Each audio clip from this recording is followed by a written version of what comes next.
guys! Welcome back sa aming channel. So for today's video is ipapakita ko sa inyo kung paano ko linisan yung mismong hearing aid ni Ace. Kasi every night dapat kasing ilagay siya sa dehumidifier niya para matanggal yung moist dun sa mismong hearing aid. Kasi nga nakalagay yung battery nun at lahat ng pawis o lahat ng dumi na nakaano sa hearing aid niya is para malinis lang.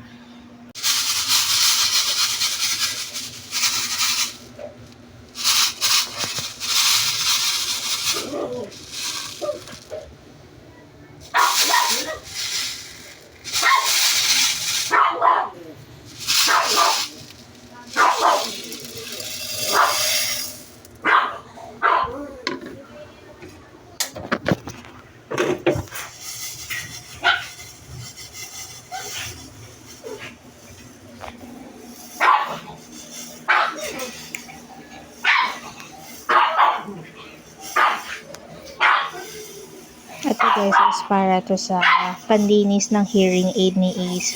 So kailangan kasi maging orange siya or maging yellow.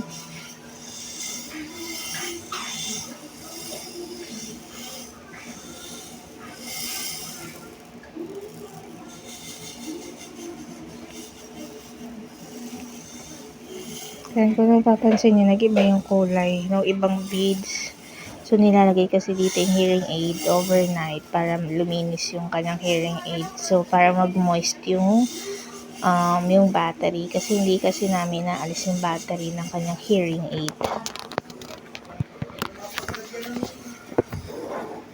Original. Ito na yung color niya. So, naging orange na siya.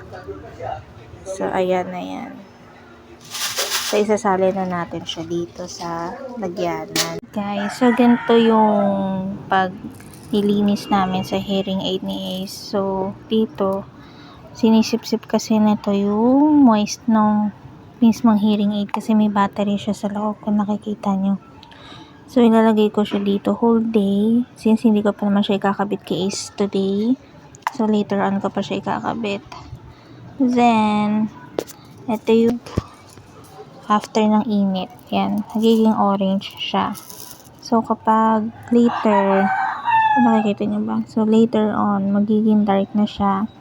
Pero matagal naman siya bago siya iinit ulit.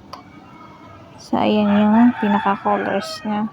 Orange. So, kasi kapag hindi na siya nilagay dito sa diffuser niya, ito kasi parang air purifier ng hearing aid ni Ace. So, yun dito sa mga beads, hindi naman natin kailangan initin araw-araw. Matagal naman siya bago mag-dark. So, that's fine.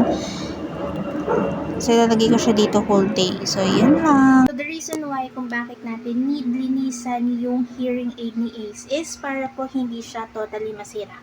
At kasi yung moist niya is pwede siyang pumasok sa pinaka-device ng hearing aid, which is yung sinasabi dito sa tenga. At syempre, nakakasira siya ng ear mold, yung mismong, yung parang jelly na nilalagay sa tenga. Doon kasi dumadaan yung pinaka-sound nung pinaka-sound ng galing sa hearing aid. So, nililinisan ko yun every night. So, whole night ko siya, all night ko siya nilalagay doon. Then, kinabukasan, tatanggalin ko. Then, tsaka ko siya ikakabit kay Ezekiel. So, yun lang. So, for the next video, abangan niyo po!